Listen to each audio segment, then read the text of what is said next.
Hello students, welcome to my channel practice सही होगा maths. आज हम इस वीडियो में क्लास 10 चैप्टर 4 क्वाड्रेटिक इक्वेशंस की वर्ड प्रॉब्लम सीरीज में करेंगे question number 2। Two water taps together can fill a tank in 9 3/8 hours.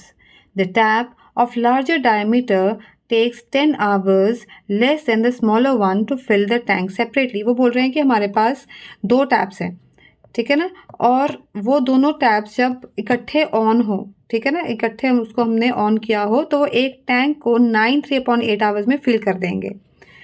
अब हमारे पास जो दो टैप्स हैं वो एक लार्जर डायमीटर का है और एक स्मॉलर डायमीटर का है। तो जो लार्जर डायमीटर वाला टैप है वो स्मॉलर डायमीटर वाले टैप से 10 आवर्स लेस लेगा टैंक को फिल करने के लिए, अगर वो दोनों अलग अलग टैप्स जो हैं हम ऑन करें और अलग अलग जो हैं वो सेपरेटली जो है वो टैंक को फिल कर रहे हैं, ठीक है ना। स्मॉलर टैप वाला, स्मॉलर डायमीटर वाला टैप को अगर हम ऑन करें तो वो टैंक को कितनी देर में फिल कर रहा है, और लार्जर डायमीटर वाला जो टैप है वो टैंक को कितनी देर में फिल कर रहा है। तो जो लार्जर डायमीटर वाला टैप है वो 10 आवर्स लेस दे रहा है as compared to the smaller diameter tap. So find the time in which each tank can separately fill the tank. तो हमने ये टाइम निकालना है कि जो टैंक है वो सेपरेटली फिल कैसे कर हो पा रहा है बाय लार्जर डायमीटर टैप और स्मॉलर डायमीटर टैप। तो यहाँ पे मैंने आपको दो फिगर्स यहाँ पे ड्रॉ करके दिखाई हैं टैप्स की। तो ये जो टैप है इसमें जो है डायमीटर ऑफ द माउथ, ये जो है आप देख सकते हैं कि ये लार्जर डायमीटर है, ठीक है ना। तो यहाँ से जब पानी का फ्लो होगा वो क्या होगा, ज़्यादा पानी निकलेगा, ठीक है। और ये टैप है, यहाँ पे आप देख सकते हैं कि this is a smaller diameter tap. तो यहाँ से जो पानी का फ्लो आ रहा है एज कम्पेयर टू इससे वो क्या आ रहा है, लेस आ रहा है, ठीक है ना। यहाँ से लेस आ रहा है, यहाँ से जो पानी है वो ज़्यादा आ रहा है। तो ऑब्वियस सी बात है कि अगर हम बड़ा जो लार्जर डायमीटर वाला टैप यूज़ करेंगे टैंक को फिल करने के लिए, वो टाइम कम लेगा एज कम्पेयर टू ये वाले टैप के। तो हम यहाँ पे लिखेंगे let the time taken by smaller diameter tap, तो मैं सिर्फ स्मॉलर टैप लिख रही हूँ, to fill the tank,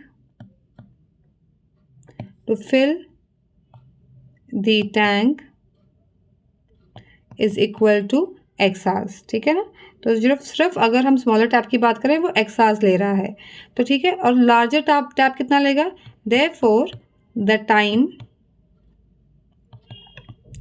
taken by larger diameter tap, so I'm just writing larger tap, to fill the tank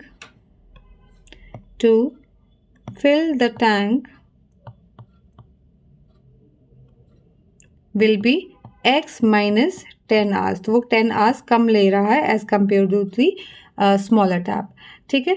तो बेटा ये तो हो गया कि अगर स्मॉलर टैप जो है वो x आवर्स ले रहा है पूरे टैंक को फिल करने के लिए और लार्जर टैप ले रहा है x minus 10 hours पूरे टैंक को फिल करने के लिए। तो हम क्या करेंगे, एक घंटे में स्मॉलर टैप कितना पोर्शन ऑफ टैंक फिल कर रहा है और एक घंटे में लार्जर टैप कितना पोर्शन ऑफ टैंक फिल कर रहा है वो निकालेंगे। तो हम यहाँ पे लिखेंगे portion of tank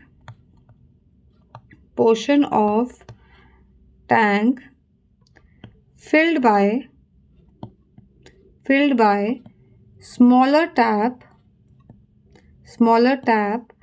in 1 hour, ठीक है। अगर उसको x आवर्स लग रहे हैं एक टैंक को फिल करने के लिए, स्मॉलर टैप को अगर x आवर्स लग रहे हैं एक टैंक को फिल करने के लिए, तो एक घंटे में उसको कितना जो है पोर्शन ऑफ टैंक जो है वो फिल होगा, ठीक है ना। 1 आवर में कितना पोर्शन ऑफ टैंक, कितना वॉल्यूम ऑफ टैंक जो है वो फिल होगा, तो वो क्या हो जाएगा 1/x, ठीक है। ऐसे ही portion of tank filled by larger tap in 1 hour, तो लार्जर टैप कितना लेगा, तो अगर वो टोटल टाइम ले रहा है x minus 10 hours to fill the tank, तो एक घंटे में वो कितना पोर्शन ऑफ टैंक फिल कर देगा, वो इसका रेसिप्रोकल हो जाएगा जो हो जाएगा 1/x minus 10, ठीक है। और टोटल टाइम जो अगर दोनों ही टैप्स दोनों इकट्ठे काम कर रहे हो तो वो टोटल टाइम कितना ले रहे हैं टैंक को फिल करने के लिए, तो हम लिखेंगे total time taken by both the taps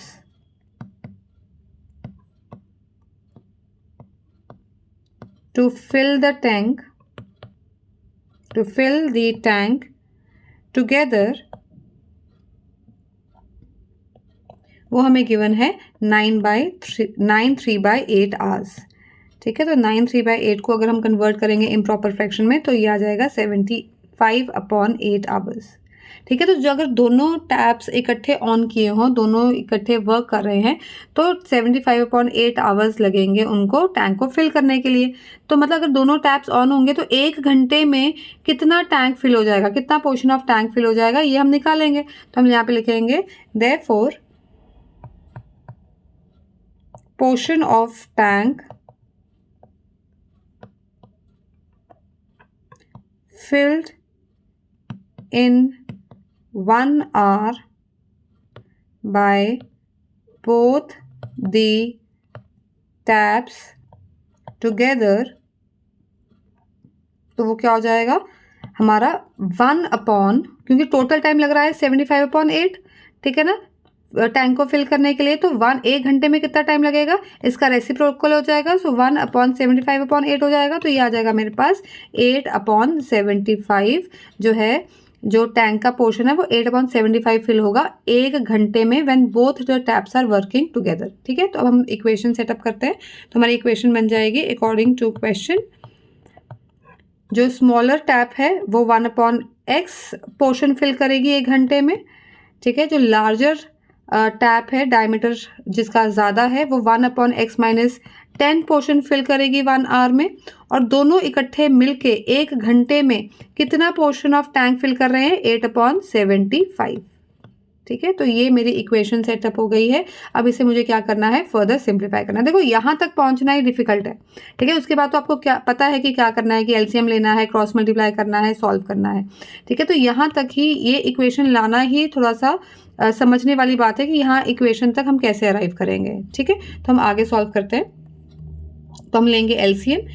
तो एलसीएम हो गया हमारा x इंटू x - 10, तो ये आ जाएगा x - 10 इधर जाके मल्टीप्लाई हो गया तो x - 10 आ गया, और x इधर जाके मल्टीप्लाई हो गया तो x आ गया, इज इक्वल टू 8/15। ठीक है, तो ये आ जाएगा मेरे पास 2x - 10 अपॉन, या ओपन करेंगे brackets, x² - 10x is equal to 8/15। और अब हम इसे क्रॉस मल्टीप्लाई कर देंगे, 15 इधर जाके मल्टीप्लाई हो जाएगा और ये जो डिनोमिनेटर में है वो उधर जाके मल्टीप्लाई हो जाएगा। तो मुझे मिल जाएगा, जब यहाँ पे 15 इसके साथ यहाँ पे ये 75 है, 15 नहीं है 75 है, तो 75 जब इधर जाके मल्टीप्लाई हो जाएगा तो मुझे मिल जाएगा 150x - 750 is equal to 8x² - 10x - 80x। ठीक है, तो ये यहाँ पे जब 8 के साथ दोनों टर्म्स मल्टीप्लाई होती हैं और 75 भी इधर जाके दोनों टर्म्स के साथ क्या होगा, मल्टीप्लाई होगा। ठीक है, अब हम इसे रीअरेंज करेंगे। स्टैंडर्ड फॉर्म जो होती है हमारी ax² + bx + c is equal to 0, इस फॉर्म में हम लेकर आएंगे। तो रीअरेंज कर रहे हैं, तो यहाँ पे आ जाएगा 150x और -750 को हम दोनों ही टर्म्स को है जो इस तरफ जो है शिफ्ट करेंगे, तो मुझे मिल जाएगा 8x² - 80x - 150x + 750 is equal to 0, which gives me 8x² - 230x + 750 is equal to 0। अब यहाँ पे तीनों ही टर्म्स में हमारे पास 2 कॉमन आ रहा है, तो हम थ्रू आउट 2 से डिवाइड कर देंगे, तो मुझे मिल जाएगा 4x² - 115x + 375 is equal to 0। और यहाँ पे लिख सकते हैं dividing through out by 2, dividing through out by 2। ठीक है, तो मेरे पास ये क्वाड्रेटिक इक्वेशन आ गई है मेरे पास। ठीक है, अब इसे मुझे फर्दर फैक्टराइज करना है, तो मैं स्प्लिटिंग द मिडल टर्म भी लगा सकती हूँ और मैं क्वाड्रेटिक फॉर्मूला से भी सॉल्व कर सकते हैं। तो यहाँ पे मैं splitting the middle term use कर रही हूँ। यहाँ पे देखो s है मेरा -115, ठीक है, और प्रोडक्ट क्या होता है 4 × 375। ठीक है, तो यहाँ पे आ जाएगा 4 × 375, मुझे क्या चाहिए, अपना प्रोडक्ट चाहिए। ठीक है, तो वो कैसे आएगा, यहाँ पे जब हम मल्टीप्लाई करेंगे 4 5 = 20, 2 कैरी ओवर, 4 7 = 28, 29 30, 0 3 कैरी ओवर, 4 3 = 12, 13 14 15। तो मुझे दो ऐसे इंटीजर्स चाहिए जिनका प्रोडक्ट है 1500 और जिनका सम आएगा -115। तो ये बहुत ही सिंपल लग रहा है। अगर मैं 100 और 15 ले लूँ, ठीक है ना। तो मतलब -100 और -15 ले लूँ तो उनका प्रोडक्ट है 1500 और उनका सम है -115। तो यहाँ पे मेरे दो इंटीजर्स हैं 4x² -100x -15x plus 375 is equal to 0। हम इन्हें ग्रुप कर लेंगे और यहाँ से 4x कॉमन आ गया तो x -25 आ गया ब्रैकेट में, और यहाँ से 15 कॉमन आ गया तो यहाँ पे आ गया x -25 ब्रैकेट में इज इक्वल टू 0। तो मेरे फैक्टर्स आ जाएंगे यहाँ से 4x -15 into x -25 is equal to 0। और ये कब पॉसिबल होता है कि दो फैक्टर्स का प्रोडक्ट जो है वो 0 हो, या तो एक ये 4x -15 0 के इक्वल है या x -25 0 के इक्वल है। तो 4 -15 इज इक्वल टू 0 और x -25 इज इक्वल टू 0। तो यहाँ से x की वैल्यू आ जाएगी मेरे पास 15/4 which is approximately equal to यहाँ पे जब हम डिवाइड करेंगे तो ये पूरा ही डिवाइड हो रहा है 3.75 आ रहा है, ठीक है। और यहाँ पे x की वैल्यू आ जाएगी 25। तो ये आवर्स में आ रहा है, ये भी आवर्स है क्योंकि हमने टाइम टेकन, ये हमने क्या निकाला था कि कितना टाइम लगता है x जो था, ठीक है।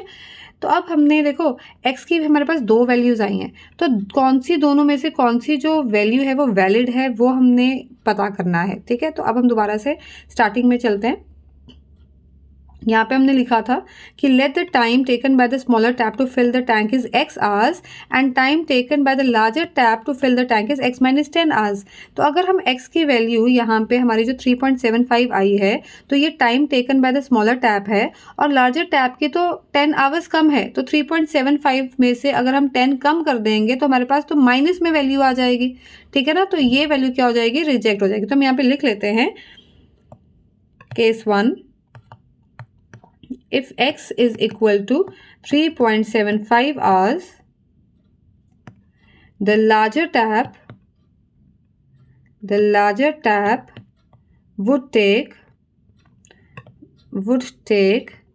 x -10, that is 3.75 minus 10 जो कि आ जाएगा -6.25 hours, which is not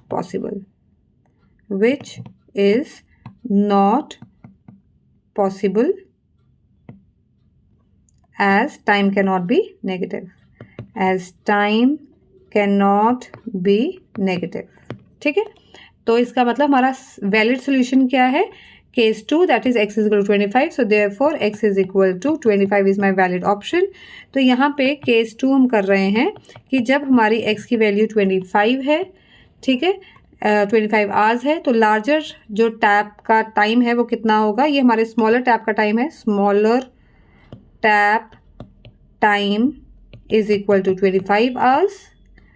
so larger tap time हो जाएगा हमारा 25 minus 10 which is equal to 15 hours, ठीक है। आई होप आपको ये क्वेश्चन समझ में आया होगा बेटा, ठीक है। तो बाकी तो सारा सिंपल था, सिर्फ यहाँ तक जो इक्वेशन क्रिएट करनी थी वही थोड़ा सा समझने वाली बात है। तो आई होप आपको ये क्वेश्चन अच्छे से समझ में आया होगा। क्वेश्चन नंबर 3 हम करेंगे नेक्स्ट वीडियो में वर्ड प्रॉब्लम की। Like share and subscribe to my YouTube channel practice से ही होगा मैथ्स। Thank you.